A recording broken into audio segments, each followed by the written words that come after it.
কানাডার প্রধানমন্ত্রী Justin Trudeau ভদ্রলোক, তিনি তিনি রিজাইন করেছেন, রিজাইনের ঘোষণা দিয়েছেন।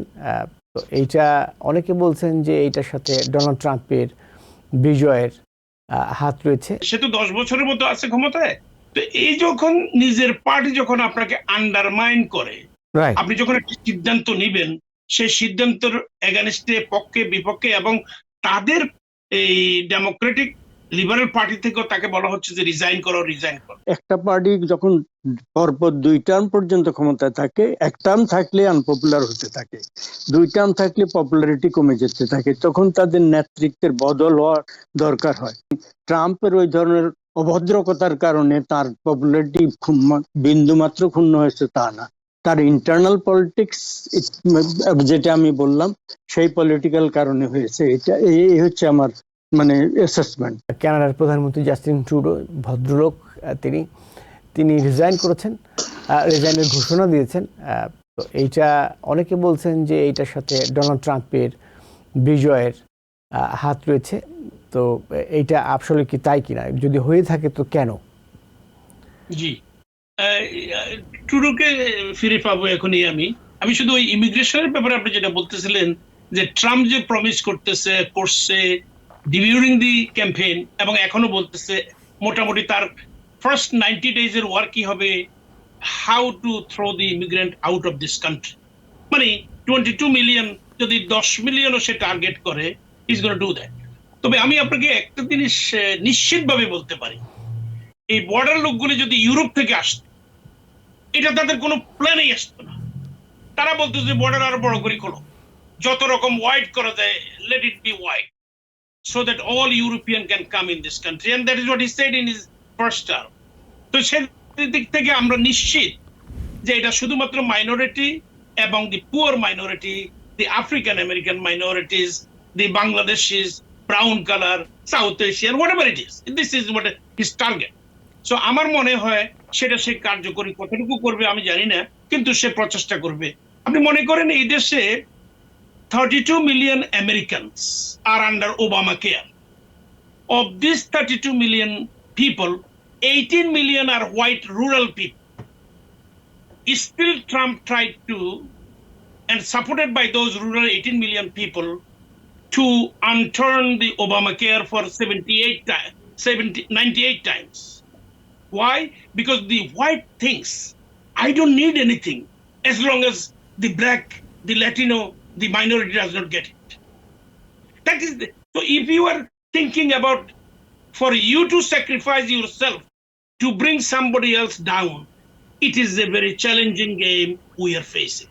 তো আমাদের জনগণের পক্ষ থেকে আমরা যারা আমেরিকাতে থাকি, আমাদের ভিতরে যদি এই চেতনাটা না থাকে, আর আমরা যদি উল্টা পাল্টা গিয়ে আরেকজনকে সাপোর্ট করে যে আমাদেরই enemy, that's not a right thing, but still it is a freedom, they can do that. এখানে আরেকটা বিষয় আমি ট্রুডোর বিষয়ে বলবেন আপনি, সেটা হচ্ছে যে এই সমস্যাটা কিন্তু শুধু আমেরিকার একার সমস্যা না। একবার প্রেসিডেন্ট বাইডেন তিনি বললেন, কয়েকটি দেশের নাম বললেন, যেমন চায়নার কথা বললেন, জাপানের কথা বললেন, যে এইসব দেশ তারা বিদেশিদের ভয় পায়, এদের মধ্যে বিদেশি ভীতি রয়েছে। মানে আমি যদি বাংলা করি তো এরকম দাঁড়ায়। তো ফলে এটা শুধু যে আমেরিকার কনজারভেটিভদের মধ্যে সমস্যা তা না, এটা ব্রিটিশ কনজারভেটিভদের একই সমস্যা। তারা ব্রেক্সিট করেছে, কেন করেছে? তাদের যে মূল আমরা ঘাটতে যাই, মূলে রয়েছে যে তারা সিরিয়ান যে মাইগ্রেন্ট তাদেরকে ওই দেশে ঢুকতে দেবে না, অর্থাৎ রাইট, এরকমই তো বিষয়টা ছিল। তো এরকম তাহলে তো আমেরিকার সমস্যা না, এটা তো হোয়াইট বা এশিয়ান কান্ট্রিগুলো বা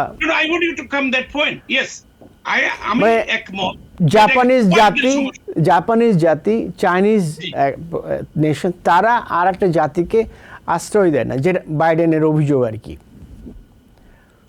আমেরিকাতে আশ্রয় দেওয়া আর বাইডেনের চায়না এবং জাপানে আশ্রয় দেওয়াতে পার্থক্য হলো এই, America started with immigration, without the immigrant nobody is here. আপনি মনে করেন 1776-এ ব্রিটিশ আমেরিকা ছেড়ে যেত না যদি ইন্ডিয়ার ওয়েলথ তখন সারা পৃথিবীর 25% না হইতো, because Indian wealth was 25% of the world wealth at that time, including the Kohinoor and other diamond they took at that time.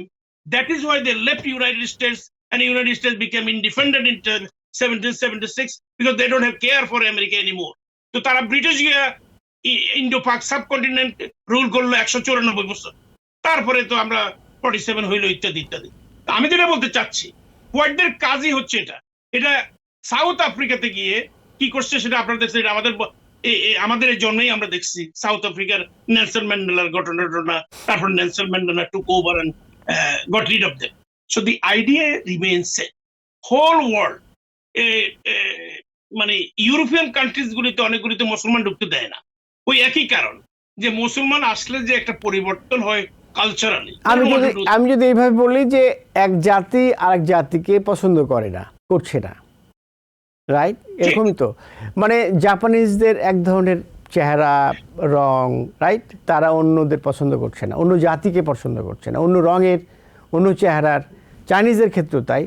হোয়াইটদের আমরা যদি এইভাবে বিবেচনা করি, তারাও অন্য, যেমন আমরা তো দেখি যে ইহুদিদের উপরে হামলা হচ্ছে, রাইট? অ্যান্টিসেমিটিক অ্যাটাক হচ্ছে, এরকম তো দেখেছি। যাক, আমি আপনার কাছে আসবো। আমি ট্রুডোর বিষয়ে যদি একটি কথা বলেন, আমি একই বিষয়ে একটু বলে শেষ করবো। এই জন্য Trudeau is one of the greatest leader I have seen, because he had ruled a country that is bigger than the United States. The problem with Trudeau is that economic growth is falling apart. At the same time, his own party is undermining whatever he decides.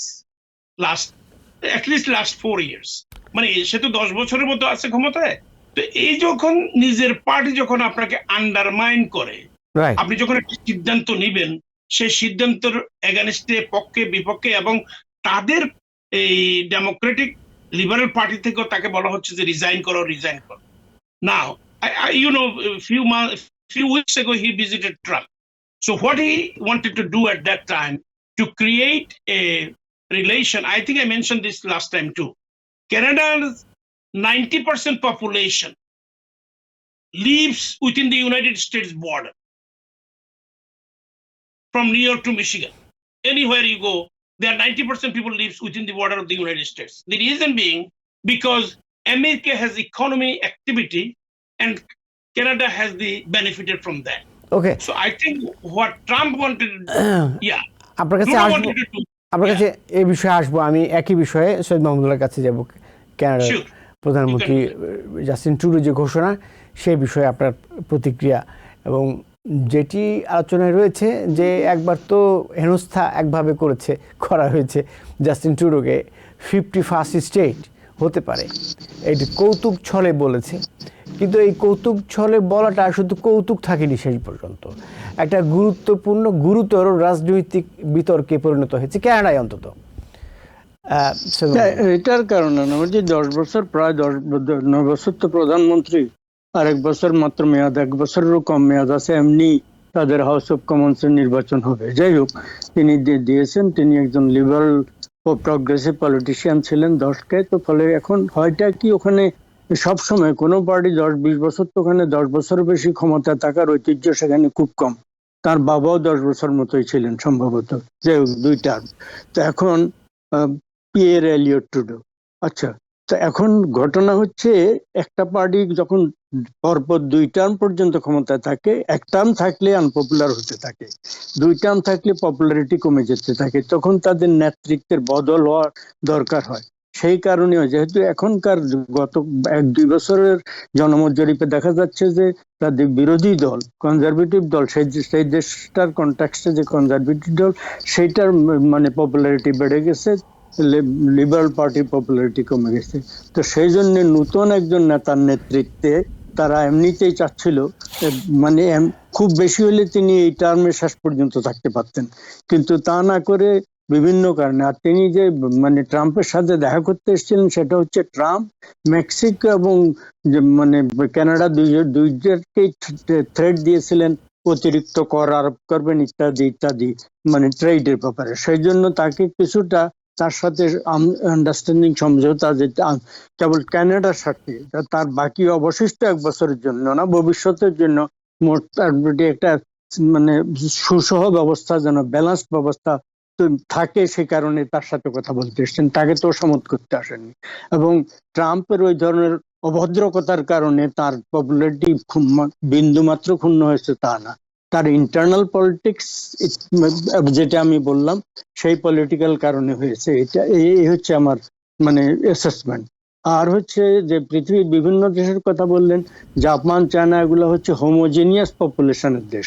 Homogeneous population যখন হয় তখন তারা সাধারণত ভাবে অন্যান্য বর্ণের, অন্য রঙের লোকদের, এটা একটা ভাবে। যুক্তরাষ্ট্র মানে যাদেরকে আমরা আমেরিকান ইন্ডিয়ান বলি, তাদের দেশ মূলত, তাদের কথা আমরা কেউ বলি না, আমরা বিদেশিরা আমাদের অধিকার নিয়ে আসি, অশ্বেতাঙ্গদের অধিকার নিয়ে। নেটিভ আমেরিকান যাদের দেশ আসছে তাদের কথা কিন্তু আমরা একেবারে বিন্দু মাত্রায় উল্লেখ করি না, দুঃখজনক এটা।